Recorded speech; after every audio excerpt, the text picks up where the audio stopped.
Oke, ini udah ada berapa orang nih Pak? Coba dicek deh. Ya, Saya cukup nggak lah, sengaja. cukup, cukup. Cukup, oke. Nanti pada datang kok. 6 orang. Ah ya, Bapak-bapak, ibu-ibu sekalian, Assalamualaikum warahmatullahi wabarakatuh. Salam. Salam. Pada kesempatan hari Minggu ini, tanggal Waalaikumsalam. 19, kita akan mendengarkan kembali ceramah mengenai penyakit hati yang dibawakan oleh Pak Mas Yulianto. Dan waktu kami persilahkan. Assalamualaikum warahmatullahi wabarakatuh. Oke, Ya, assalamualaikum silakan. warahmatullahi wabarakatuh. Iya. Oke, oke, seperti biasa kita mulai dengan baca Quran supaya nggak jadi Kedelai. kedelai. Keledai. Kedelai apa keledai? Alright. Kedelai. Oke, tak baca dulu ya. Kita sampai di 43. Kemarin 40, 41, 42. Oh ya, sekarang 43 ya. Oke. Iya. A'udzu billahi minasyaitonir rajim. Bismillahirrahmanirrahim. Wa aqimus salata wa atuz zakah warka'u ma'ar raki'in. Ya, siapa yang mau baca? Yuha, Yuha. Juha, Juha, Oh, ya. Juha. A'udzubillahi minasyaitonirrajim. Wa aqimus sholata wa atuz zakata warka'u ma- warka'u ma'ar rakiin. Kalau bisa A-nya itu ditegaskan ya. Ain warka'u. Oh, nggak ya ditekan gitu. Warka'u Kau ma'ar ya.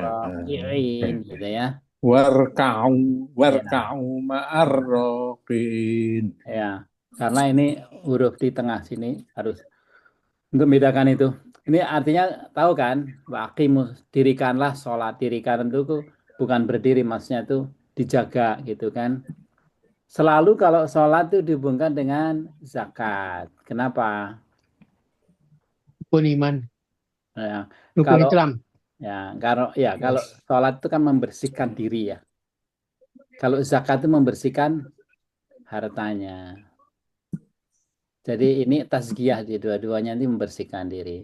Terus warka'u ma'aroki ini perintah ini ternyata kalau saya hidup di luar negeri ya, kita itu orang Islam itu ada seminggu sekali di Jumatan gitu ya. Itu ternyata penting sekali karena kaum-kaum yang lain itu nggak ada itu tuh jadi mereka hidupnya kayak kayak sendiri gitu loh. Ngerti nggak? Iya, Hidupnya ya. tuh kayak kayak sendiri. Jadi Jadi tiap hari Jumat bersilaturahmi. ya kita hari lagi ketemu orang itu impactnya besar loh. Sekarang kalau enggak, selama kalau kita kan seminggu sekali ya ketemu orang gitu. Kalau mereka enggak, jadi enggak pernah ketemu orang itu secara kejiwaan enggak bagus juga. Kan Kalau non setiap Muslim hari Minggu setiap hari ketemu, Minggu kan di gereja. Ya tapi itu nggak wajib. itu pun enggak, ya tahu itu Nggak pun wajib. jarang yang sekarang orang yang di luar Islam itu enggak pada itu banyak gereja yang kosong ya. Bagus-bagus kosong itu banyak sekali sampai akhirnya dijual ke menjadi anu kan. Ya jadi kita itu perintah ini nih sebenarnya luar biasa ini. Warkau ma'arakin, maksudnya berjamaah itu. Ya, apalagi kalau bisa tiap hari deket rumah. Kalau bapak-bapak yang udah pensiun ini kan rumahnya deket masjid, Ya. ya, ta? Ya. Terus selanjutnya atakmurunan nasabil birri wa tansawna anfusakum wa antum tatlunal kitab afala ta'qilun. Coba Pak Aksin. Bismillahirrahmanirrahim. Atakmurunan nasa bil birri wa tansawna anfusakum. Bener ya ini ya? Ya. Anfusalah. Jadi ini namanya Am. ifa hakiki. Iya. Anfusakum. Jadi Iya. kalau Buat ada ifa atau yang didengungkan itu agak ditahan dikit. Jadi bukan iya. anfusakum, tapi anfusakum. Iya. Atakmurunan nasa bil birri wa tansawna anfusakum wa tansawna anfusakum wa antum tatslunal kitab afala ta'qilun. Oke. Ini juga wa antum ya. Iya. Wa Ini karena depannya bukan hakiki, jadi ini namanya ifa hakiki ya. Ifa. Ya, ini nah, dan tak ini harus tat kayak pecah dikit loh. Tatlunal kitab. Ini kol-kolah. Baju di toko, ingat nggak? Kitab. Ya, kol-kolah itu baju di toko. Ba, ja, jim, sekarang baju di da, ya, ko. Itu harus kenapa harus di kol-kolahkan kitab supaya nggak salah dengan huruf yang lain, ya ta? Iya. Afala ini dua, ini namanya matabiin dua. Afala ta'qilun, ini juga dua. Tak gitu. Ya, Iya. terus artinya apa? Watak murunan nasa. Ini nyindir orang-orang Bani Israel ya. Kalau sekarang ini orang-orang Islam ya, watak murunan nasa bil biri. Biri itu bir walidain artinya berbuat baik. Jadi kamu menyuruh orang lain berbuat baik, tapi kamu sendiri lupa watan sauna, lupa dirimu untuk berbuat baik. Wa antum sedang kamu membaca kitab, membaca Taurat ya kalau kita membaca Quran. Jadi ada orang yang masuk, oh, kamu begini gitu harus baik, tapi dia sendiri nggak baik, itu disindir ya. Apalah takkilun, apa kamu nggak pakai otak gitu. Apalah takkilun, ya apa kamu nggak pakai otak ya. Terus selanjutnya wasta'inu, minta pertolongan ya, minta pertolongan lah bisabri wassalah. Ya kalau ini ya, ini dibacanya sholah. Ha berat ya, sholah. Bukan sholah, gitu. Wa innaha dua ini lakabiratun. Nah ini karena depannya apa huruf kalkin, huruf tenggorokan, makanya ini utuh kabiratun illa 'alal khasi'in. Oke, coba ya Yon.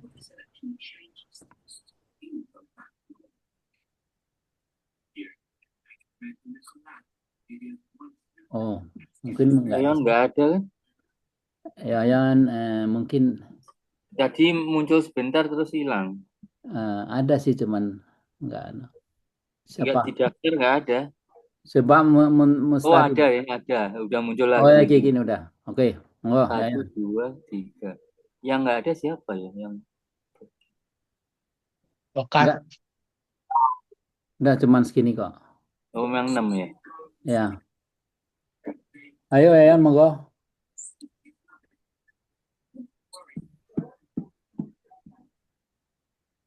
Yan, halo. Nggak dengar kali ya. Ya udah Mustari deh, Mustari. Bismillahirrahmanirrahim. Wasta'inu bis-sabri was-sholati wa innaha lakabbiro illa ala khosi'in. Oke, banyak yang salah, coba tak benerin ya. Ya, Wasta'inu ini dua, wasta'inu ya. Bis ya ta. Bis sabri. Ini juga kol-kolah ini ya. Sabri ya. Wassolah ini dibaca bukan wassolati karena berhenti di sini ya. Ini jaiz. Wassolah. Jaiz jadi di apa? Dianjurkan berhenti. Kalau berhenti ini dibaca ha, sholah ya. Terus wa innaha ya, kalau ada ini tasydidnya ditekan wa innaha dua lakabiratun. Nah ini jelas lakabiratun illa kha. Ini kha dua siin ya. Oke, coba ulangi Mustari. Wasta'inu bil sabri was-sholah wa innaha lakabiratun illa alal khosi'in. Oke. Ainnya kurang nekan ya.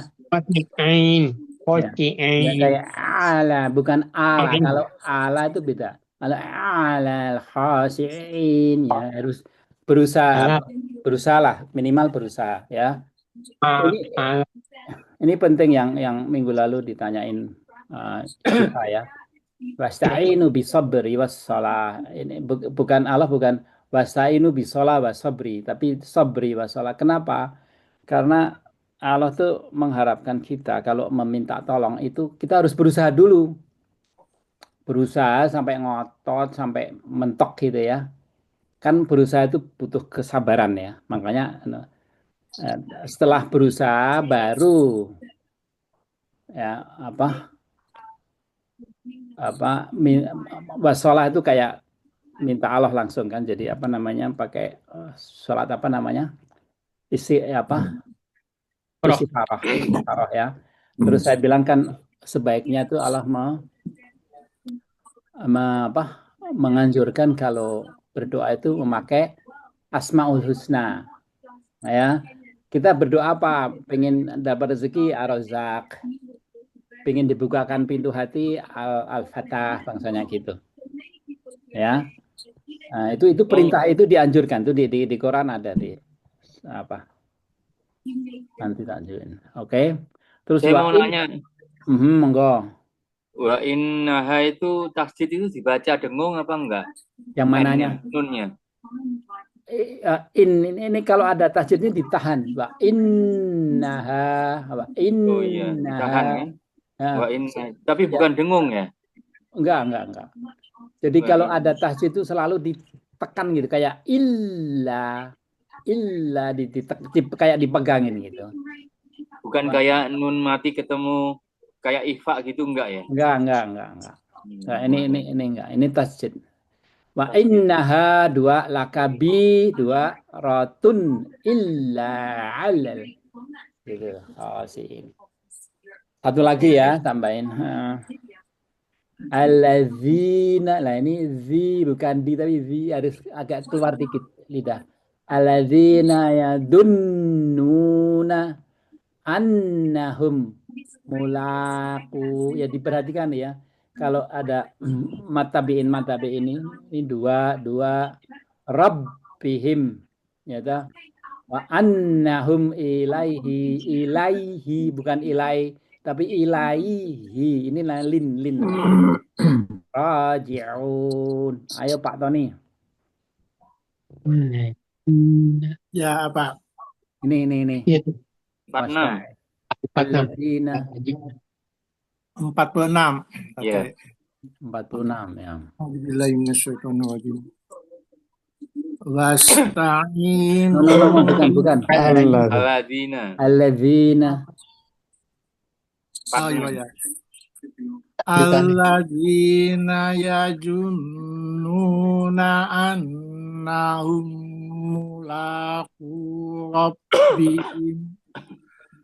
mulaku rabbihim wa anhum ilaihi raji'un. Wa annahum ya. Wa annahum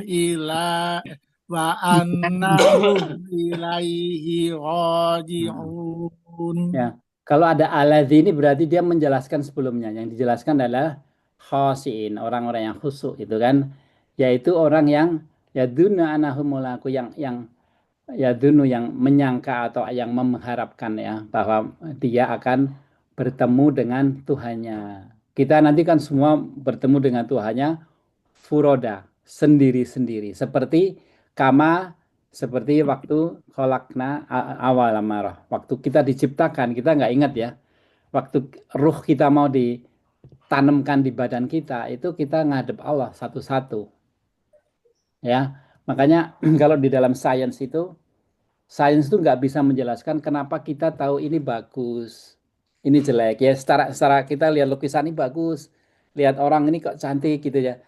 Itu kenapa? Sains nggak bisa jelaskan. Tapi agama bisa, karena apa? Waktu mau di ruh kita sendiri ketemu Allah, itu kita melihat Allah, wujudnya. Dan Allah itu maha indah. Jadi keindahan Allah itu kayak nempel itu, terngiang-ngiang di ruh kita. Makanya ruh kita tuh seneng kalau ngelihat sesuatu yang indah gitu. Dan Allah tuh besar, makanya zaman dulu yang animisme ya, orang yang belum ada agama itu, mereka kan kalau lihat dia besar itu dia terpengaruh kan, karena waktu itu waktu pertama ruhnya dia itu dia melihat Allah tuh maha besar. Jadi ingatannya tuh besar, indah gitu loh. Jadi gitu. Berarti masih di dalam perut itu kan? Bukan, belum, masih di alam ruh. Oh, alam roh ya, belum tanam Ya, ke apa. belum. Jadi itu di situ makanya sains sampai nggak bisa ngejelasin kenapa kok kita bisa tahu ini indah ya ta. Kita sendiri tahu ini lukisan indah. Nah, sekarang nyanyian ini indah bagus segala macam. Nah, itu karena terngiang-ngiang itu keindahan Allah yang luar biasa. Ya. Ya, jadi orang-orang yang mengharapkan walaupun ini ya dunu itu menyangka tapi aslinya itu maksudnya itu mengharapkan mulaku ketemu Allah wa anahum ilahi rajiun dan mereka yakin bahwa mereka akan kembali kepada Allah. Ya, orang itu nggak nyadarin bahwa kita bagaimanapun, kemanapun, dimanapun, untuk akhirnya akan kembali kepada Allah. Ya, dan kalau kembali kepada Allah artinya kita harus lapor kepada Allah kan, apa yang kita kerjakan di dunia. Jadi orang-orang yang khashi'in, yang khusyuk, ya, itu selalu ingat seperti ini. Makanya message-nya sholat khusyuk itu bukan khusyuk jamaah, khusyuk itu dilihat dari impact-nya. Orang yang sholat yang khusyuk itu impact-nya itu membawa dia kebaikan gitu. Boleh nah sampai di sini ada pertanyaan? Mau nanya, Ya.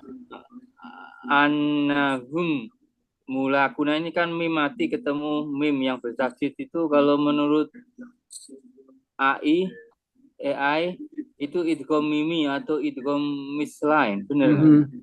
Jadi Hah? lebur. Jadi lebur itu kan Dengung. lebur. Ya. Dengung katanya. Benar ya? Ya, idgham itu lebur juga dengung. Jadi makanya ditahan bacanya annahum Iya. mulaku. Ya, itu mimi karena M ketemu M. Jadi Iya, ditahan. dengungan, guna. Ya wa bi annahum mulaku. Selama 2-3 harokat. Iya kan. Ya. Jadi lihat toh, kalau kita membaca Quran menurut tajwid yang benar itu nggak bisa ngebut. Iya. Ya, kayak ya dunu. Nah, jadi ini harus 2, harus 3, harus 4, harus 6. Itu makanya nggak bisa ngebut. Oh, iya. Kalau nggak bisa alatina ya dunu nahum itu salah udah. Kalau salah bacanya berarti salah artinya. Supaya sekarang saya ngomong la ghafurur rahim, bener nggak itu? La ghafurur rahim. Saya bilang ya, dengerin ya. La ghafurur rahim, bener nggak? Salah. Salah. Kenapa salah? La tidak. Nah, bukan la. betul kan? La. Bukan la, bukan la-nya bukan, lamnya Ya, beda. betul. Pak Tony Lama betul. alif. Lama alif ya? Bukan. Jadi kalau la pendek itu namanya takkid. Jadi menguatkan justru. Kalau kita ngomong la ghafurur rahim itu benar-benar ghafur. Tapi kalau la ghafurur rahim itu tidak ghafur. Bayangkan. Allah tidak tidak ghafur kan repot. Jadi baca panjang pendek itu penting sekali. Oh, la yang benar la ghafurur pendek ya? Ya, pendek. Karena la takkid namanya. La takkid. La penguatan. La ra'ufur rahim. Kalau la itu tidak. La ilaha illallah. La ilaha illallah. Bukan la ilaha illallah, tapi la ilaha illallah. Jadi panjang pendek itu makanya belajarnya ini namanya tabiin. Apa nama tabiin? Banyak mat iwat, mat banyak lah, mat lin, mat ini. Mat lazim. Mat ya kalau waladhdallin itu harus 6 itu kayak gitu, itu diperhatikan. Ya, dan itu nggak kelihatan, nggak kedengeran. Dan salahnya dan salah juga artinya. Ngerti nggak? Artinya ngebut sebetulnya ngebut, tapi kalau frekuensi antara harokat satu dengan huruf satu huruf lain maupun harokat satu dengan harokat lain itu frekuensinya bisa senada atau similar ya begitu, itu sebetulnya nggak apa-apa juga, tetapi pasti susah kalau bukan orang Arab asli mungkin kalau mau cepet ya. Ya, namanya itu ada memang. Ya, yang penting konsisten. Jadi kalau Konsisten artinya ya, frekuensi kalau dipercepat bisa juga, tetapi 6 harokat dengan 4 harokat, 3 harokat ya, juga harus selevel juga dengan ya, frekuensi itu begitu ya, loh. ya. Kayak saya ngomong, Iya kan? Tapi untuk orang ya, Indonesia ya, Putus-putus tuh sore. ya. Jadi kayak kita ngomong ya Musa itu kan dua-dua kan. Tapi orang bisa bilang ya Musa, ya Musa. Jadi memang benar. Jadi intervalnya itu pokoknya asal konsisten. Ya, gitu. Ada yang tanya Ya. lagi? Kita berarti sampai 46 ya. Nanti minggu depan insya Allah terusin. 47 ya. Ya, oke. Nggak ada yang tanya ya? Oke. Sekarang kita masuk ke sini deh. Apa namanya? Jadi saya bilang kan studi kasus ya. Karena waktu itu Yoyon tanya ya soal jihad. Yoyon benar tuh waktu. Sebenarnya jihad di situ itu dari asbabun nusulnya yang kita baca itu apa namanya? Apakah kamu amhasibtum an tadkhulul jannah walamma ya ya'lamillahu alladzina jahadu minkum. Jihad ini di dalam konteks itu, konteks ayat ini terusannya adalah apa namanya perang Uhud. Karena waktu perang kan perang Badar itu ya banyak yang nggak ikut kan. Terus ada banyak orang Islam, wah saya pengen ikut jihad, ikut perang gitu ya membela agama. Diberi Allah apa perang Uhud itu. Tahu kan perang Uhud? Pernah pernah ada yang kalau umroh kan biasanya apa kita ziarah ke Uhud kan. Uhud tuh kayak apa? Jadi Lembah. bukit gitu, bukit. Ya toh? Kalau kita naik ke atas tuh kan kelihatan apa? Makamnya Hamzah itu ya, yang dipagerin tuh. Dan ceritanya kan gitu. Jadi di perang Uhud itu Rasulullah ngasih 50 pemanah kan di atas. Ya toh? Jadi mereka yang manahin apa orang kafir itu kan orang dari Mekah itu kan masuk ke ini lewat Uhud lewat itu dipanahin toh. Akhirnya menang kan. Tapi orang kafir waktu itu pinter ada pemimpinnya itu yang akhirnya masuk Islam itu pinter dia. Dia tinggalin itu apa barang-barangnya yang emas-emasan apa segala macam. Terus dia muter dia. Lah Rasulullah udah pesan yang manah itu jangan turun apapun yang terjadi jangan turun ya. Tapi mereka tergoda akhirnya turun si ini balik hampir hampir Rasulullah terbunuh di situ. Rasulullah kan kena tombak ya. Nah, sampai giginya kan patah tuh. Hampir meninggalkan tapi dikabarkan oleh orang munafik tuh Rasulullah meninggal tuh akhirnya mereka kalau di ceritanya itu kan ada orang-orang munafik bilang oh rumah kamu diserang kamu lebih baik pulang gitu kan jadi bohongin Rasulullah udah terbunuh segala macam ya jadi konteksnya di sini jihad itu di sini perang tetapi ulama berpendapat bukan hanya perang fisik karena apa kalau perang fisik coba Yoyon kalau perang fisik ini dia ditujukan hanya perang fisik, akibatnya apa ya, Yan? Halo, halo. Ada suara nggak ya? Ya ada. Ya, ya. Tadi kok nggak ada suara ya waktu saya ngaji ya? Ya tadi nggak keluar tadi. Ya, ya, oke.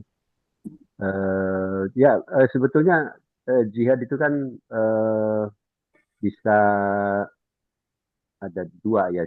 Jihad itu dengan harta dan jiwa. Artinya ya kalau dengan lihat situasi ya, situasi. Jadi kalau jiwa itu yang perang dengan fisik ya. Artinya perang fisik. Tapi kalau dengan harta itu misalnya kondisi aman gitu ya, itu dengan harta ya. Jadi ada dua di mana misalnya kita bisa mengorbankan jiwa, bisa mengorbankan harta dan bisa dua-duanya ya, Hmm. bisa dua-duanya. Dan ini sangat penting sebetulnya untuk apa namanya diterapkan di mana saja gitu ya. Jadi eh, juga sebetulnya mungkin jiwa itu bukan hanya meninggal, tetapi juga bisa jadi apa, misalnya menjadi apa, dihina orang atau di apa ya, bukan hina apa namanya, direndahkan orang atau apa, tapi atau seperti itulah ininya. Atau misalnya ditahan, dihukum gitu ya, seperti misalnya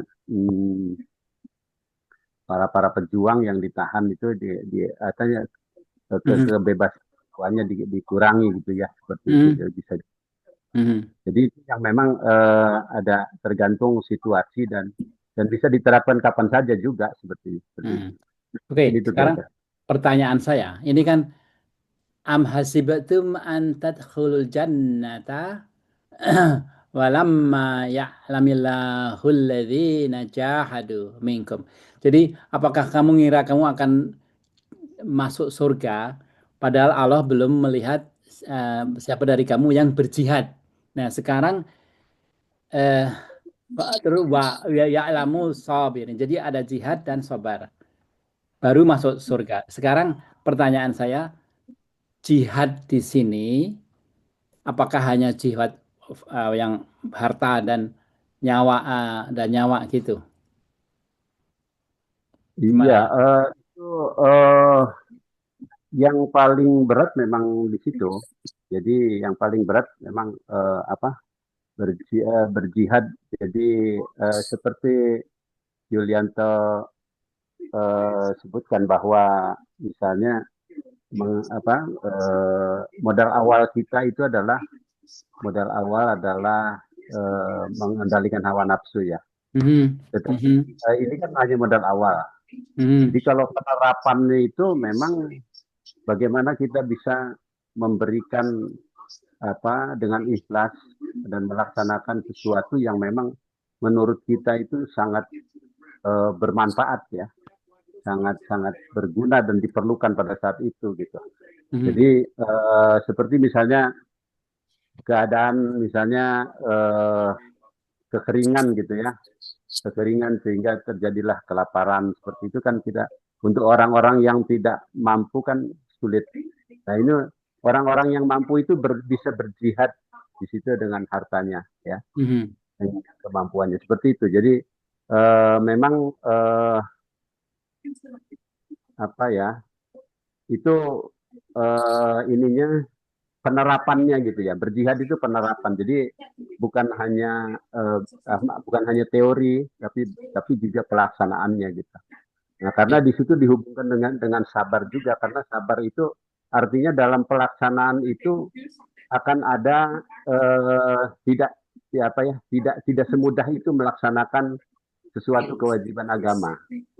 Jadi pada hal-hal tertentu itu akan ada cobaan atau ada rintangan ya. Jadi seperti itu kita harus sabar seperti itu. Oke. Mungkin seperti itu, Mas Yon. Oke.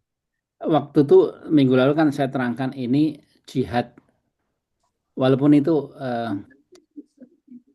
memang benar itu hadis lemah ya, tapi ulama melihat kalau dari deskripsinya, logikanya, jihad melawan hawa nafsu itu besar.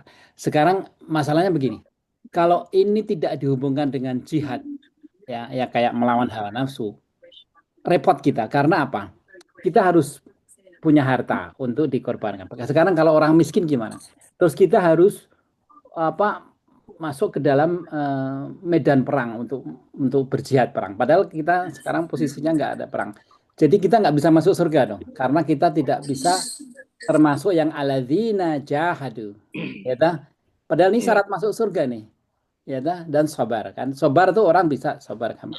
Masalahnya ini kalau ini memang ini konteksnya itu untuk menegaskan bahwa kita harus artinya kita harus bersungguh, tapi ulama sepakat bahwa melawan hawa nafsu itu juga berjihad dan bahkan lebih berat karena musuhnya nggak kelihatan segala macam.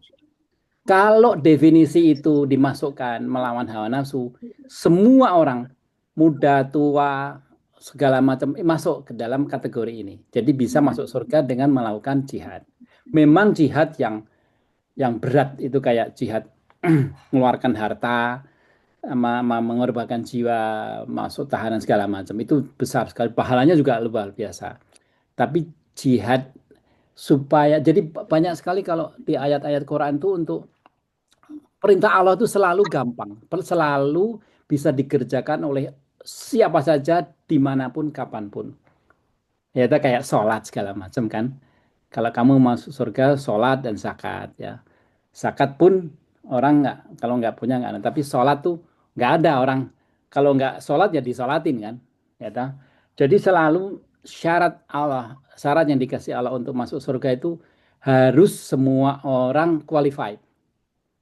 Ya toh. Memang di sini di konteks di sini ditekankan di yang jiwa ini terutama jiwa kan selanjutnya kan cerita itu waktu dahulu kamu menginginkan kematian maksudnya pengen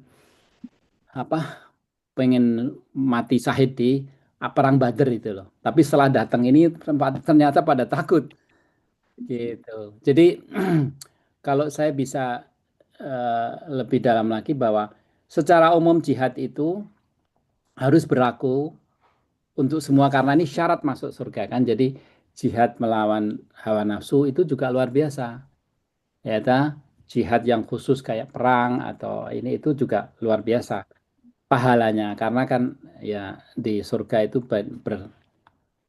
ini ya jadi ini ceritanya ini turun karena di kontaknya di perang Uhud itu yang mereka pengen jadi surga ya ini studi kasus yang juga tanya atau ini nanti akhirnya di ujungnya ini bahwa yang bisa melaksanakan ini orang ya nggak punya ria, nggak punya sum'ah, nggak punya ujub. Ngerti nggak? Kalau orang masih punya ria, punya sum'ah, itu jihad tuh untuk pamer aja. Apa-apa untuk pamer. Ya, jadi ini kalau sempat baca ini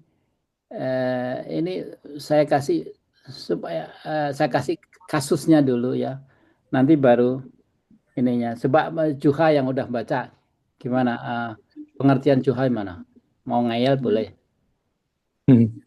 Kalau saya yang tadi udah diterangkan sama Mas Yulianto ya, yang surat Ali Imran 142, 143 itu kan disampaikan bahwa apakah kamu mengira akan masuk surga padahal Allah belum tahu siapa di antara kamu yang berjihad dan sabar. Berjihad kalau menurut saya adalah kedua-duanya. Yang tadi kita awalnya kemarin kan lebih fokus ke fisik perang dan menyumbang harta dan sebagainya. Tapi sebetulnya nafsu pun adalah masuk di dalam kategori jihad. Bahkan ada korelasi antara keduanya. Ya, jadi kalau katakanlah kita itu seperti pengertian bahwa akan berjihad kita harus menyumbang harta untuk untuk mengatasi apakah itu fisik perang atau apakah itu dalam rangka kemiskinan dan sebagainya menyumbang harta, tetapi kalau kemudian ada penyakit hati yang recoi di situ, maka yang namanya jihad yang tadinya kita itu beranggapan bahwa kita akan masuk surga, begitu kan, tetapi direcoi karena ada penyakit itu tadi, riya, sum'ah, ujub, kiber, dan segala macam itu. Begitu ada sedikit saja, maka akan membatalkan jihad. Nah, begitu. Kalau ya kan? Ya. Terus gimana caranya supaya itu tidak batal dan sebagainya? Ya sudah disebutkan di situ juga bahwa kita harus perlu kesabaran dan keikhlasan itu tadi. Iya, betul. Ya, kalau itu bisa masuk, artinya bisa terangkum, terintegrasi semuanya. Harapan kita kan yang tadinya itu akan sedikit menjadi syirik yang membatalkan jihad itu akhirnya menjadi kembali jihad yang dimaksudkan sama Allah itu tadi, sehingga kita bisa mencapai apa yang kita cita-citakan untuk masuk surga. Ya. Itu Jadi, aja kalau dari saya. ya betul. Jadi kenapa 3 ini saya berhenti di sini untuk studi kasus? Karena tiga ini yang mempengaruhi keikhlasan, niat ya, kayak Pak Tony Ghazali dulu bilang kan bahwa ria segala macam itu kufur niat. Jadi tiga-tiganya ini berhubungan sekali kuat dengan niat, dan niat itu ujungnya adalah ikhlas atau enggak. Ya jadi dalam kita berjihad atau ini kan kita itu kayak mengharapkan toh. Tapi kalau mengharapkan ke manusia ya akhirnya lewat ria, sumah dan ujub kan. Ya tapi diharapkan di sini niat kita itu ke Allah. Kenapa? Kenapa kok niat kita harusnya ke Allah bukan ke manusia? Ada yang tahu kenapa? Ayo Pak Tony Ghazali. Kenapa niat kita tuh innamal a'malu binniyat, tapi niatnya kita untuk Allah. Kenapa? Allah butuh nggak? Allah itu butuh nggak sih sebenarnya? Allah tidak butuh niat kita. Tidak butuh amalan kita juga kan? Tidak butuh amalan kita. Dia maha kaya, maha semuanya. Nah, tapi kita itu apakah niat kita itu ridho apa enggak? Nah itu. Jadi, kenapa harus ridho? Tak kejar terus. Karena kalau ridho itu berarti kita tidak mengharapkan apa-apa daripada ini apa yang kita lakukan itu, kita hanya semata-mata untuk Allah saja. Jadi ya kita jangan nanti Allah akan segera membalasnya. Ya, pokoknya kita melaksanakan yang diwajibkan oleh Allah. Nah, kemudian kita ikhlas melaksanakannya tanpa untuk pamer atau ria dan macam-macam gitu. Jadi karena kalau kita sudah tidak ikhlas, tidak ridho, nah berarti ada sesuatu itu, ada keinginan tertentu daripada yang mungkin berkaitan dengan penyakit hati. Ya, kira-kira gitu menurut saya. Sekarang tak kejar lagi ya. Apa salahnya punya keinginan sesuatu? Misalkan, wah saya mau ini supaya pamer, supaya saya dilihat hebat segala macam. Apa salahnya di situ?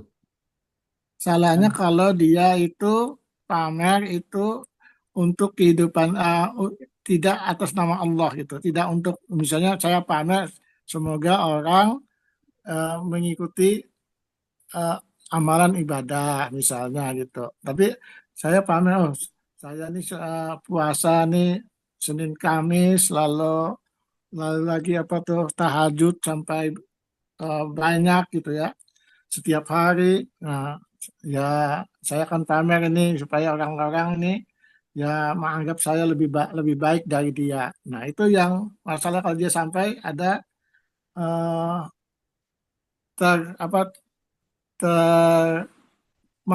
tersirat dalam hatinya untuk lebih baik dari orang lain gitu.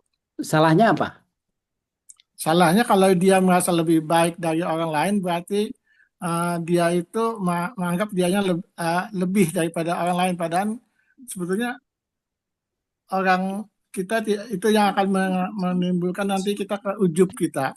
Oh saya bagus nih, saya lebih baik dari orang lain, saya akan amalan saya lebih banyak, saya mungkin lebih cepat masuk surganya. Nah, kira-kira lah kalau menurut saya gitu. Nah, sekarang salahnya gitu gimana? Salahnya ujub apa?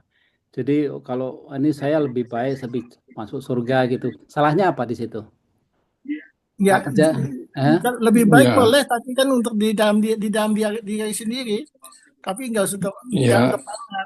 Ya, salahnya bahwa sebetulnya semua apa yang kita kerjakan itu berasal dari Allah, bukan dari kita pribadi kan gitu. Jadi kita harus selalu kembali bahwa niat usaha ataupun yang kita lakukan itu semata-mata bukan berasal karena jerih payah atau hasil usaha kita sendiri, tetapi asal muasal dari peruntunannya itu pasti akhirnya nanti bahwa itu penyebabnya karena itu adalah atas izin dari Allah. Kenapa harus gitu? gemuk ya. Terus kalau pakai seragam alpaks, Ya, Sama. itu tadi kalau kita akhirnya bilangin pakai bajunya sengaja ditempatin. Itu juga mengharapkan katakanlah harus apa namanya dihormati sama orang lain ataupun dihargai, diakui sama orang lain, mengharapkan orang lain yang memuliakan kita, kan berarti kan kita seakan-akan menghambakan manusia, bukan menghambakan pada Allah. Kalau dia nggak merasa menghambakan gimana? Dia cuma pengen dipuji-puji, dihebat gitu. Apa salahnya di situ? Tak kejar terus nih. Kenapa? Salahnya apa sih? Kalau oke saya ria supaya orang boleh lihat saya hebat ini. Ya dah? Enggak, dia gini. Ya jadinya kembali ke sirik kan? Sirik itu. Apa? Sirik apa tuh? Kenapa harus sirik? Kenapa harus sirik? Wong dia sholat, dia tetap Allah tidak mensyirikan, tapi dia pengen dipuji. Kan tapi nggak boleh itu kan itu penyakit hati. Nggak boleh. Berarti kenapa? Kan, dan makanya ya pertanyaan logikanya. Ya artinya kan berarti apa namanya itu apa istilahnya itu mengebandingkan dengan adanya Tuhan yang lain daripada Tuhan Allah semata. Enggak, dia enggak gitu. Dia tetap Allah, dia tetap sholat baik, tapi dia pengen dipuji. Dipuji kepada manusia. Ya, dipuji kepada siapa? Dia pengen dipuji sama siapa? Dipuji sama manusia kan? Ya, itu yang nggak boleh. Kenapa nggak boleh? Kenapa nggak boleh? Berarti itu kan menduakan dengan satu-satunya yang harus kita kembali ke Allah gitu, yang maha yang memberikan izin ke kita. Itu kalau kita kemudian menganggap orang lain juga ikut terlibat, berarti kita kan menghambakan manusia atau mensekutukan Tuhan. Ya, itu yang tidak boleh. Syirik jadinya. Kalau dilihat dari logisnya ya, kan kita minta dihargai itu bukan mensyirikan kan? Tahu nggak jawabannya begini. Semua perintah atau larangan itu untuk siapa? Untuk keuntungan siapa? Allah untuk atau keuntungan kita semua? Kita kan. Untuk kita. Oke, tak jelasin begini ya. Di surat Yunus ya. Itu gambarnya kan begini. Ini ya, nih lihat nih. Ini ada roda. Ya. Roda muter kan? Ya, roda muter. Kehidupan manusia di dunia itu seperti roda, naik, turun, berubah kanan kiri selalu. Jadi hal satu-satunya yang pasti di dunia ini adalah perubahan. Ngerti nggak? Fa inna ma'al usri yusron, dua kali kan. Jadi di dunia ini yang pasti itu adalah perubahan. Makanya waktu ada surat yang sampai Rasulullah nangis itu, ingat nggak surat apa? Inna fi khalqis samawati wal ardi wa ikhtilafil laili wan nahari. Ya kan? Jadi sesungguhnya perubahan siang malam dan penciptaan bumi itu menjadi ayat bagi orang yang ulul albab. Ya. Rasulullah nangis tuh. Kenapa? Karena banyak dari kita yang terkecoh. Jadi gini, ceritanya begini. Ini ada roda. Bayangin ini roda ya. Ada tengahnya hub, namanya hub ya, tengah. Yang tengah itu nggak bergerak. Kalau walaupun ini muter ya, kecepatan tinggi. Yang tengah itu hub itu berhenti. Ngerti nggak? Itu secara fisika kita tahu kan, kita anak ITB. Yang di sini, yang paling jauh itu akan terombang-ambing, naik turun nggak karuan. Yang ditakutkan, kenapa Rasulullah nangis? Karena kita itu attached to dunia. Artinya jauh dari Allah nih. Ini dunia nih. Attached to dunia. Kalau kita tahu attach ya, mengharapkan pujian orang, mengharapkan dari orang, bantuan orang, itu kita attach ke dunia. Itu hidup kita akan terombang-ambing. Karena kalau kita pas dipuji seneng, nggak dipuji kita ngambek. Kayak diontang-anting kan gitu lah. Yang diajarin Allah, jangan begitu. Kamu mendekati Allah. hablum minallah.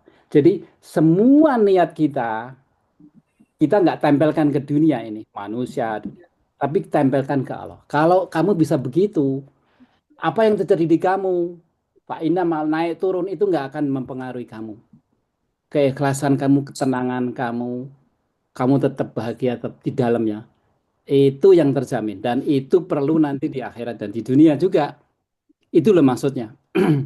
Itu loh maksudnya. Jadi penyakit ini ya, penyakit yang tiga itu, ria, summa, ujub, itu karena kita jauh dari Allah. Karena kita nempel jiwa kita, niat kita, hidup kita ke Dunia. manusia, ke dunia. Itu akan terumbang-ambing.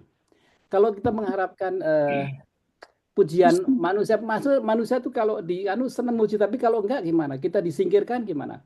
Tapi kalau kita semua karena Allah tuh apapun yang mereka kerjakan kita nggak terpengaruh.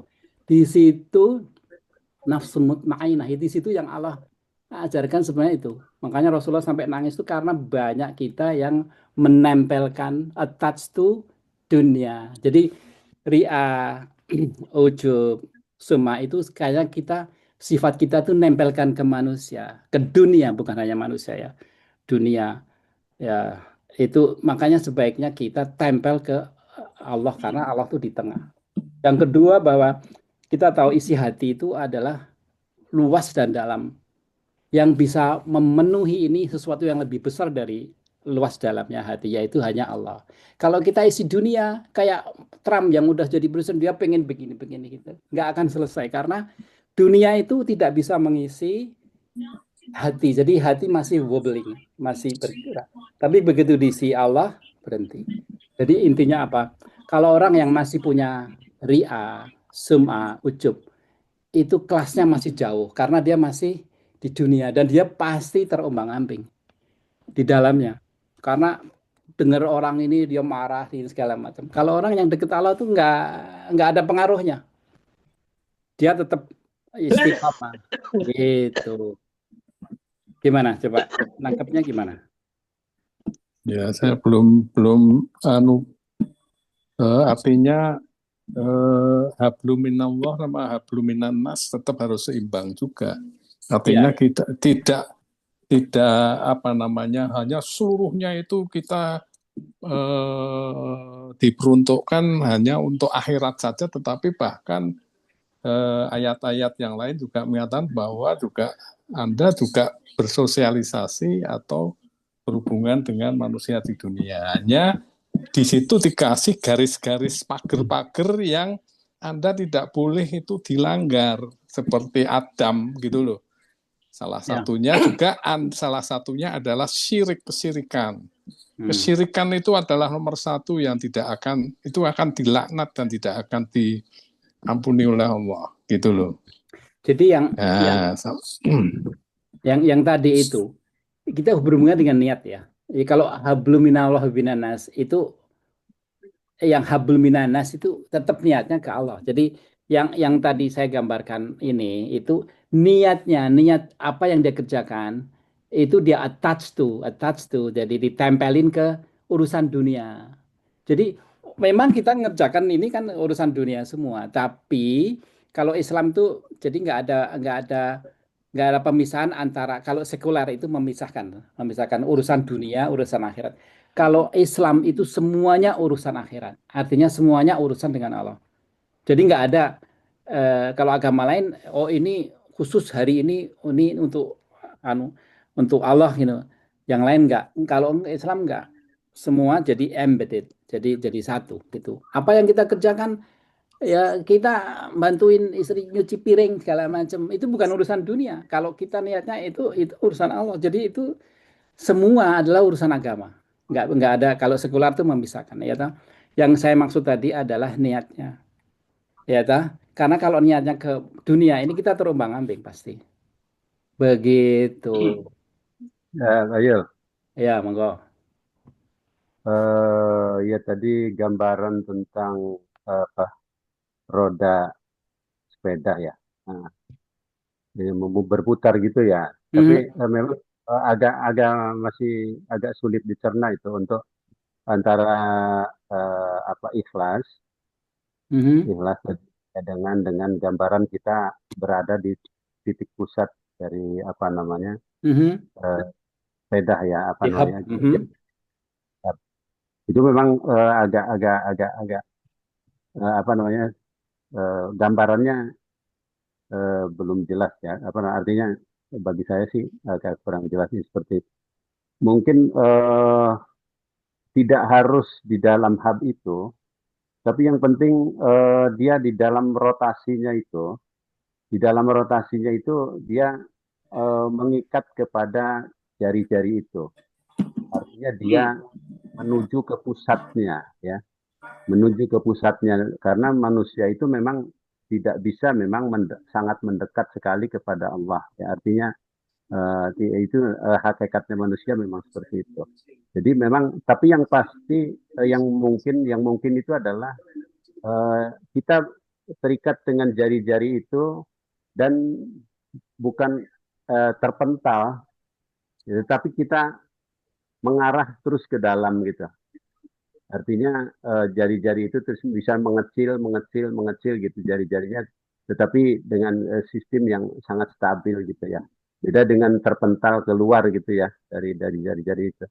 Jadi itu mungkin yang penting itu jadi hati kita itu seolah-olah jadi kalau dari garis luar dari garis lingkaran itu ada jari-jari ke pusat itu kita tajam gitu loh. Ada melalui jalur tadi itu jalur jari-jari itu sehingga kita fokus bahwa kita meyakini bahwa semuanya ya keberadaan Allah Subhanahu wa taala gitu ya. Yaitu artinya memang masih kita sifat kemanusiaannya masih ada di situ. Tapi yang jelas menunjukkan bahwa keberadaan kita itu karena Allah Subhanahu wa taala sehingga fokus ke sana gitu ke arah pusat tadi seperti itu.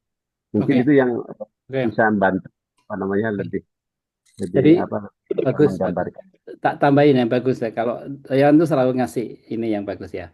Jadi gini, makanya di dalam Quran itu lebih banyak disebutkan ya ayyuhalladzina amanu. Artinya apa?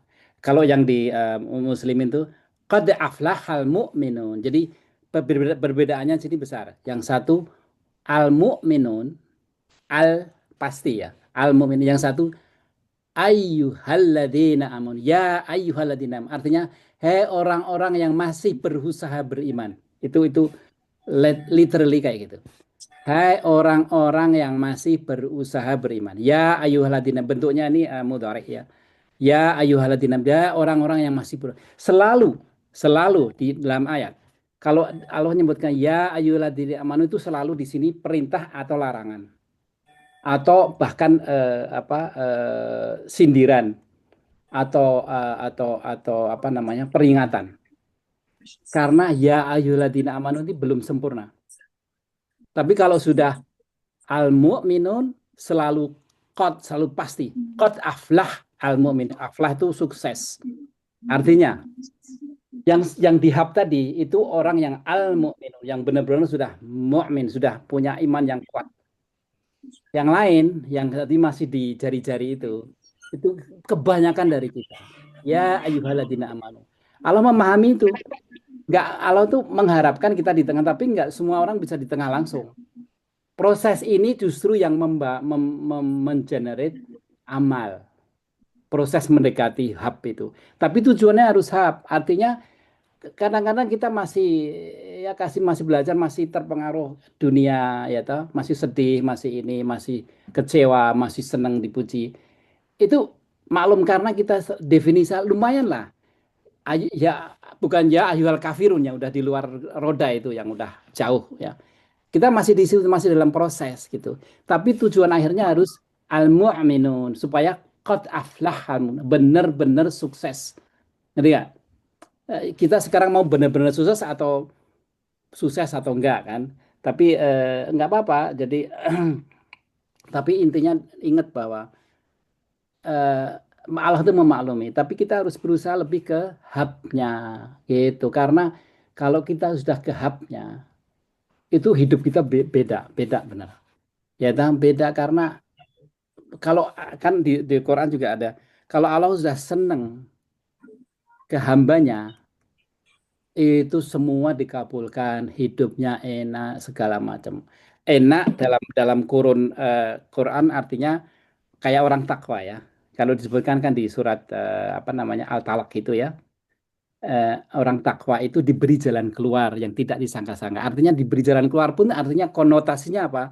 Masih diberi cobaan, tapi selalu diberi jalan keluar. Jadi orang yang baik segala macam itu bukan terus bebas dari masalah, enggak. Tapi selalu ada jalan keluar. Justru indahnya di situ kan. Dinamika hidup gitu. Jadi saya ulangi lagi, yang definisi di jari-jari itu al-mu'min ya ayyuhalladzina amanu ya hai orang-orang yang masih berusaha beriman. Ya kalau sudah di tengah itu qad aflahal mu'minun. Ya yaitu orang yang sholatnya khusyuk, yang menjauhi segala macam itu yang coba dibaca di al-mu'minun itu. Seperti itu ya Yan. Ada lagi ya Yan? Iya, mantap. Iya. Iya, iya, ikhlas, ikhlas tadi apa ya? Tadi ya berserah diri, artinya ya apa? Itu ya apa namanya? Lebih apa? Lebih kepada ya kesadaran diri ya, kesadaran apa artinya? Hatinya itu memang eh, sudah mengikhlaskan. Artinya dengan ya itu artinya sadar ya, ya artinya sadar kedudukan ya, sebetulnya Ya. kedudukannya seperti itu, kedudukannya kita sebagai manusia ikhlas. Kita kan Juga, banyak ya, baca sejarah ya orang pahlawan-pahlawan yang yang kayak Imam Bukhari sama Imam siapa yang akhirnya dihukum mati di penjara di apa dipecutin ya sampai ya tapi dia nggak terpengaruh karena ikhlas ke Allah jadi sampai mati di tahanan segala macam nggak masalah bagi dia karena janji surga jadi seperti itu orangnya yang nggak ada ujub, nggak ada ria, nggak ini semua karena walaupun akhirnya karena penguasanya kafir ya, penguasanya bejat gitu, dia dihukum sampai mati, nggak masalah bagi dia. Ya itu karena dia udah di tengah, dia udah nggak terpengaruh itu, diberi hadiah atau dihukum nggak ada masalah bagi dia perintah Allah sami'na wa ata'na itu seperti itu jadi ikhlasnya udah kayak gitu. Makanya kan Rasulullah SAW itu memuji Abu Bakar karena Abu Bakar tuh imannya tuh kadarnya kalau ditimbang seluruh dunia ini kalah sama dia. Bayangkan ya, dalam keadaan susah, perang kan Rasulullah bilang aku butuh apa namanya bantuan. Abu Bakar langsung Abu Bakar itu konglomerat loh ya, bukan orang biasa ya. Semua hartanya dikasih semua. Sampai Rasulullah nanya, kamu kok semua kasih? Kamu yang aku tinggalkan Allah dan Rasul di rumah. Umar aja cuma bisa separuhnya. Mungkin kita kalau masih di situ mungkin seperseribunya baru kita keluar. Mungkin cuma 1 juta gitu ya. Kalau dia miliar dikasih semua. Nah, itu karena dia tingkat imannya itu udah luar biasa. Jadi sekali lagi kayak orang yang beriman benar segala macam tuh ujub ria apa sumal itu enggak ada di hati itu enggak ada. Apalagi nanti ke kiber segala macam itu udah jauh semua. Jadi makanya saya bilang 3 ini kita pahami benar. Makanya ini saya kirim ini ya, ini di ujungnya ini nanti akhirnya bahwa penting sekali bahwa kita itu bersih hati. Bersih hati supaya kita benar-benar fokus kepada Allah. Walaupun nanti outcome-nya bisa aja kita itu dicaci maki orang sampai masuk apa tahanan segala macam itu nggak masalah. Kayak Yusuf alaihissalam itu kan dia benar tapi dia dimasukkan penjara kan sampai 7 tahun dia nggak masalah dia nggak masalah. Dia bilang surga tahanan lebih bagus lebih baik bagiku daripada ngikutin jalanmu yang nggak karuan. Ya dah. Karena dia nggak punya penyakit hati itu di situ. Jadi saya minta ya dalam kita belajar penyakit hati ini jangan asal teori tahu ya. tapi benar-benar diresapi. Ya, jadi kita nggak, untuk itu tujuan kita adalah di tengah tadi, yang dekat dengan Allah, dekat benar dalam arti dekat yang lain. Ya. Allah sendiri berjanjikan di surat itu bahwa kalau ada yang tanya ibadah apa mengenai aku, ini qarib. Ya, aku itu dekat. Allah itu dekat sama kita. Ini qarib. Fa inni qarib ujibu da'wata da'i idza da'an. Aku akan mengabulkan doa pada orang yang mau berdoa. Tapi ada 2 syarat. Fastajibuli wa yu'minu bi. Maka tapi ijabailah perintah-perintah. Maksudnya kita harus mengikuti perintah menjadi larangannya, dan wa yu'minu bi, dan beriman padaku. Ya, artinya sebenarnya Allah tuh nggak jauh, tapi kita yang menjauhi. Makanya di definisi takwa itu kan takut ya. Tapi kalau takut selain Allah, kita melarikan diri dari yang kita takuti kan. Kalau ada singa atau ya, kita takut ya lari. Tapi kalau takut pada Allah juga kita ingin mendekat. Karena apa? Karena kita nggak bisa lari dari Allah. Lebih aman kalau kita dekat dengan Allah. Qarib sama urat leher. Dekat urat leher sama. Jadi itu maksudnya begini. Jadi seperti saya pertama ngaji kan saya kasih tahu ya. Jadi hati, qalb itu sebenarnya dia lebih canggih daripada otak. Dari nerve-nya sendiri ya. Jadi ada namanya urat leher yang disebut itu yang menghubungkan komunikasi antara jantung dengan ini. Yaitu, itu. Jadi maksudnya itu bukan tenggorokan leher. Bukan. Kalau di ilmu nerve saya baca ya, itu orang bukan Islam yang riset ya. Itu ada komunikasi informasi antara hati dan otak. Jadi hati itu ngontrol otak. Jadi kalau kayak contohnya gampang, kalau kita marah atau sedih, kita nggak bisa berpikir jernih kan? Ya karena marah sedih itu dari otak. Nah itu perjalanan itu Allah deketin ngelihat hati kita naik turun ke otak tuh, ngomong apa gitu. Dan hanya Allah yang tahu itu. Dan Allah tuh memperhatikan di situ, di dalam situ, aorta. Gitu ya. Jadi urat leher itu ya di leher ini ada urat. Bukan, ada sebenarnya di belakang sini. Ini ada di belakang saraf, ya.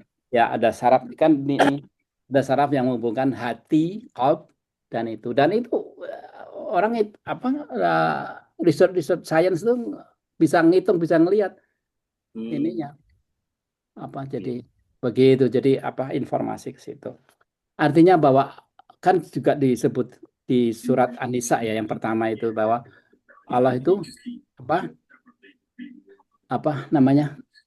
surat, ada yang mau bacain surat An-Nisa ayat 1 ya, ada siapa?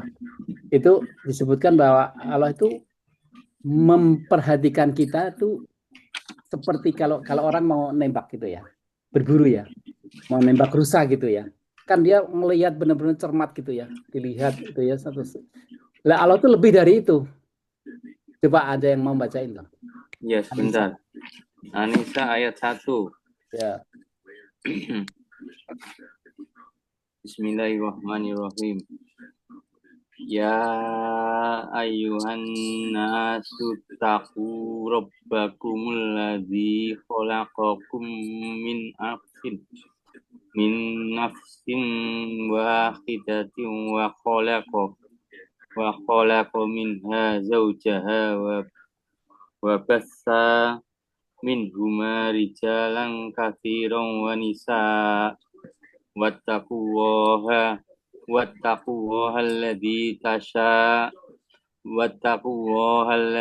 tasaaluna fihi wal arham innallaha kana 'alaikum raqiba. Innallaha kana 'alaikum raqiban. Ya kana 'alaikum raqiba. Jadi itu Allah menggambarkan bahwa Allah itu selalu mengawasi kita. Raqiba itu kayak benar-benar kalau kita ngelihat selambi lalu itu bukan raqiba. Kalau kita ngelihat teliti sampai dekat itu raqiba. Allah tuh begitu ke kita. Bayangkan. Bayangkan itu di surat lain disebutkan kan bahwa Allah itu memperhatikan daun jatuh. Ada yang tahu kan? Daun jatuh pun Allah memperhatikan. Tapi Allah di sini memperhatikan. di Depak, Departemen Agama Quran terjemahannya selalu menjaga dan mengawasimu. Ya, tapi aslinya Raqibah itu menjaga mengawasi itu artinya tuh memperhatikan kita itu lebih dari kayak cermatnya itu kayak orang kayak ngincer gitu loh, kayak yang ngincer mau berdulu kan ngincer benar ya, perhatiin jadi fokus sekali. Jadi Allah tuh sangat fokus ke kita. Jadi jangan main-main sebenarnya. Apa yang kita ucapkan, kita kerjakan tuh Allah melihat kita. Ya. Nanti ya, jadi luar biasa seperti itu. Apalagi makanya kalau kita dekat dengan Allah tuh luar biasa kita. Nggak ada di dalam hati, dalam hidup ini nggak ada kekhawatiran. Walaupun banyak cobaan, gitu. Jadi intinya bahwa kalau kita bisa menguasai 3 aja dari ini itu udah luar biasa kita. Apalagi 25 nanti. Ya toh? Itu hidup kita akan enteng gitu. Akan enak di dunia. Nggak usah di akhirat dulu, nanti di dunia, apalagi di akhirat. Di dunia ini udah hidupnya enak sekali. Setiap kita minta dikabulkan. Ada kesulitan diberi jalan keluar. Yang tidak disangka-sangka lagi. Ngerti nggak? Jadi apa yang kita pelajari ini sebenarnya luar biasa. Bukan sesuatu yang kecil nih. Makanya banyak ulama yang setuju bahwa untuk menghadapi penyakit 25 ini, kalau guru saya bilang ya, kita itu kayak menjaga kota. Ya. Jadi luasnya hati itu kayak kota gitu kan. Kita harus waspada nih siapa yang masuk di kota itu. Jadi menjaga hati yang supaya bersih ini luar biasa susahnya. Ya nanti kalau 25 bisa tahu kita nggak boleh marah, nggak boleh ini, nggak boleh itu. Bukan untuk siapa-siapa, untuk kita sendiri. Bisa nanti akhirnya bisa jadi disamrekan gitu enggak ya Mas Zul ya? Misalnya ria itu kan nanti ada obatnya. Ya. Suma'ah, ujub, kibr dan sebagainya sampai 25. Katakanlah sampai dengan 3 saja. Kita kan sudah sampai ujub. Masing-masing obatnya kan ada 1, ada 4, ada 3, ada 2, ada yang overlapping juga di situ. Kira-kira kita nanti bisa membuat satu summary yang men-short menyingkat dari obat-obat yang nanti harus kita lakukan di situ di dalam rangka untuk mengurangi yang namanya penyakit hati ini. Bisa gitu ya, Mbak? Bukan hanya maksudnya itu ya. Diringkas, disamerikan, bukan lagi, hanya itu diringkas ya. lagi. Diringkas, jadi diringkas supaya kita tidak banyak juga. Nanti kalau 25 masing-masing obatnya 5 biji berarti 125, yaitu ya mungkin wah ini mana kita yang mayoritas atau yang urgent dulu yang harus kita atasi lah seperti itu. Bukan hanya itu, saya itu sebenarnya udah nulis buku. Nanti saya kasih gratis yang kalau udah saya terjemahkan ya. Ini mudarat. Jadi dari Imam Maulid itu saya nulis detail banget di sini dari penyakit hati itu bagaimana penyakitnya, bagaimana melawannya segala detail banget ini. Tapi bahasa Inggris. Ya, saya nanti gampang nanti minta AI nanti untuk terjemahin. Iya, jadi ini kalau udah ini detail banget. Jadi dari Imam Maulid itu juga dari guru saya itu saya tulis semuanya obatnya atau ini segala hubungannya dengan yang lain dan aslinya Imam Maulid itu ngomong apa, maksudnya apa itu ada di sini semua. Ya, terus ya itu nanti kalau udah jadi tak kasih gratis nanti. Dan itu kalau udah selesai, mungkin setahun lagi ini saya kasih dalam bentuk flipping book ya. Flipping book nanti kayak gitu, insya Allah. Tapi lah kita terjemahin ya gitu. Jadi kita selesaiin dulu deh ya, tapi itu nggak penting. Yang penting itu kita tahu persis lah apa ini untuk dipraktekkan. Ya, itu kan Ini udah mulai saya ini ya, saat kesombongan menyelinap dan usaha kemana-mana gitu ya. Susah sih bahasa Indonesia itu susah ternyata. Eh, Yul, Ya, ya. yuk. Mumpung ini masih ada mungkin waktu 1 menit. Takutnya kembali ke yang kita baca pertama tadi, warka'u ma'aroki'in ya. Ma'arakiin ya. Itu eh, itu saya mencoba kira-kira apa itu artinya ya. Hmm. Eh, kan kalau misalnya sholat kan kan sudah di depan ya. Hmm. Nah, itu jakah kan. Nah, di sama warka'u Ma'arakiin. Nah. ma'aroki'in. Itu apa kira-kira, apakah sholat lagi Tafsirnya. atau ah, Oke, oke. Tadi waktu saya jelasin, Nayan udah gabung dulu. Jadi begini. Jadi intinya justru ini ya. eh Warka'u ma'arakiin itu arti berjamaah ya. Ternyata itu saya tulis di buku saya juga ya. Manusia, berjamaah ya? kenapa? Berjamaah gitu ya? Ya, bersama. Jadi itu impact-nya besar. Jadi begini, di dalam jadi kita sebagai hakikatnya sebagai manusia itu ada beberapa tahap yang membuat kita itu hidup gitu, life kayak manusia. Kalau dihubungkan dengan makhluk lain kayak primate, kayak simpanse ya toh. Itu yang saya kasih ya ilmunya di buku saya itu namanya Dunbar number. Artinya kayak simpanse segala macam. Dia itu dalam dalam membentuk trust, tahu trust ya, kepercayaan itu dia pakai apa namanya? Grooming kayak pernah lihat nggak kalau kera itu pada apa namanya? Ngambilin apa? Pisang. Bukan pisan. Yang saat diambil di ini kutu-kutunya itu loh. Oh, Ya dah, pernah lihat nggak? Kera yang di belakangnya dia ngambilin kutu-kutunya dimakan gitu. Metani. Ya metani ya. Itu grooming. Itu sebenarnya dia pengen deket sama si itu. Jadi ada trust, building trust namanya grooming ya. Grooming. Nah, itu primate ya. Itu dikasih Allah ke primate. Tapi dia maksimum dari kayak gitu itu hanya bisa ngumpulin 150 orang. 150 orang untuk trust itu. Dengan adanya language, simbol dan ini jamaah ya itu kita bisa mendirikan kayak negara yang jutaan orang trust gitu, ngerti nggak? Jadi impactnya jamaah itu luar biasa bagi hakikat kita sebagai manusia. Yang kedua, saya hidup di barat ini ya, saya lihat tetangga saya segala macam teman itu kayak lonely hidup di dunia karena dia nggak ada tiap tiap Jumat harus keluar ketemu orang 1.000 orang 100 orang. Itu impactnya kejiwaan itu lain loh. Kalau kita di rumah sendiri, nggak pernah ketemu orang sekarang, walaupun ketemu di kantor gini ya, tapi lain. Makanya warka'u ma'arokin itu berjamaah itu sebenarnya impactnya kita sebagai hakikat kita sebagai manusia itu luar biasa. Ngerti Ya. nggak?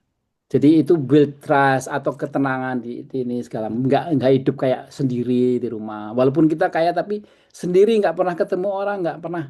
Kalau kita jamaah itu kan lain ya. Apa suasananya bukan kayak kerja gitu kan? Ya ta? Sebenarnya kalau kita lihat Quran ini ditulis untuk orang yang cerdas, ya, yang dan indah sekali.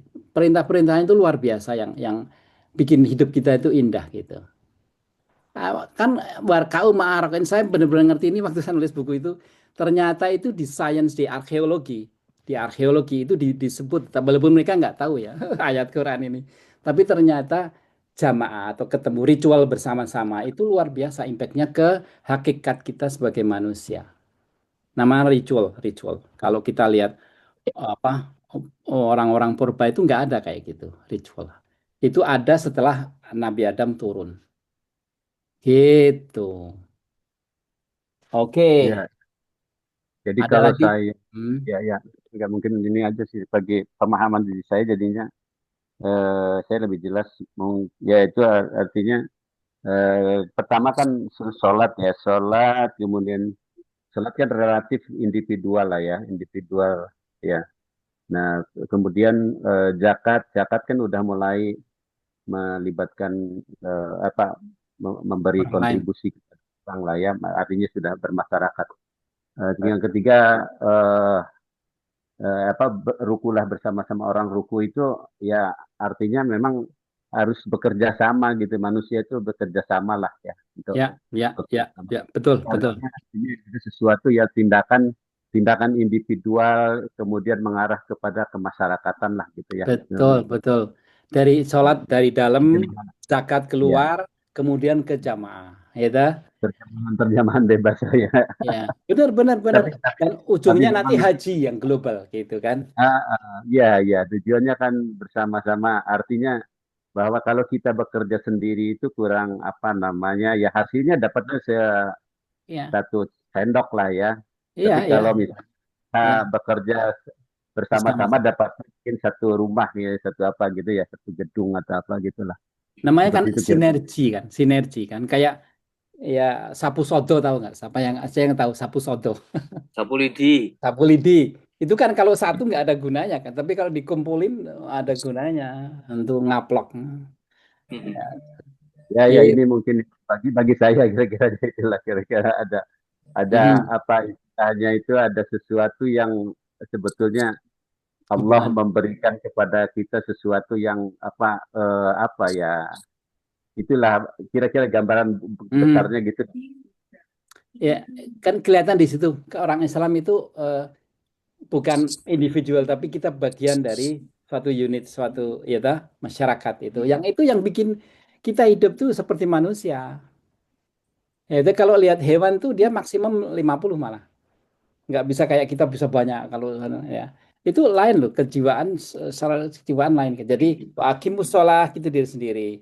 Wa atu zakah udah melibatkan orang lain. Warkau maka rokin udah keluar ke ritual yang lebih luas. Jadi bayangkan kita itu punya Quran ini luar biasa apa beruntungnya. Maka dipelajari. Kalau enggak kayak apa Yuka? Kedelai. Kayak keledai. Himar. Iya toh? Makanya kita itu luar biasa. Ya, kalau orang Quran itu kalau ditambah tambah dalam, luar biasa. Makanya kan saya bilang mukjizat dari Nabi Musa itu kayak kelihatan manusia mata yang lihat. Ya itu kayak belah laut segala macam. Waktu itu kalau pengikut Nabi Musa yang buta nggak akan lihat itu. Sama dengan kalau ini Rasulullah SAW itu mukjizatnya Quran. Kalau yang buta, artinya buta huruf, buta tafsir, buta ini yang nggak pernah belajar Quran itu nggak ngelihat ke mukjizatannya Quran. Padahal Quran itu luar biasa. Semakin kita masuk ke dalam, semakin bahkan struktur kata-katanya ini di mana itu juga ada aturannya yang sangat luar biasa. Nanti kita suatu saat bahas tuh bahwa dari Quran yang 30 juz tuh huruf tengahnya itu wasaton itu sendiri artinya bahwa itu di tengah-tengah, itu benar-benar di tengah-tengah dari 6.232 ya ayat itu benar-benar dia di tengah namanya wasaton. Jadi peletaan huruf aja udah kita, apalagi message-nya segala. Jadi sekali lagi kita ngaji, belajar, diperdalam, bukan hanya diapalin ya Quran, tapi benar-benar sekarang kan banyak orang yang diapalin, tapi sebenarnya lebih baik itu memahami dan melaksanakan. Kalau nggak apalin itu zaman sekarang komputer udah apal, ya. Apal sih bagus, cuman lebih mengerti, lebih dalam. Nah, kita ini dalam ngaji ini kita namanya pondering kan. Tadabbur kan perintah itu. Tadabbur Quran itu kan perintah. Kita lagi tadabbur. Pondering, drilling down, lebih dalam lagi. Begitu. Kalau nggak ada pertanyaan, monggo ditutup. Tadi siapa yang buka? Oh, tadi Mustari Wahab. Masih ada nggak? Masih. Masih ada. Oh, masih Ya, ada. Ya, monggo. oke. Ya, Bapak-bapak, Ibu-ibu sekalian, hari ini makin bertambah ilmu kita dengan diskusi dengan Mas Yulianto. Yulianto. Jadi kita akan bertemu lagi insya Allah minggu depan. Jadi ilmu yang kita dapat hari ini udah merupakan suatu catatan yang akan kita simpan. Tapi nanti jangan belum disebarin dulu, kita baru menerima kan. Jadi belum ahlinya. Jadi, saya rasa cukup hari ini dan kepada teman-teman semoga kita dapat ketemu lagi minggu depan dalam keadaan sehat dan bahagia. Amin. Akhir Amin. kata kami ucapkan terima kasih. Wabillahi taufiq wal hidayah. Assalamualaikum warahmatullahi wabarakatuh. Waalaikumsalam. Waalaikumsalam Waalaikumsalam warahmatullahi wabarakatuh. wabarakatuh.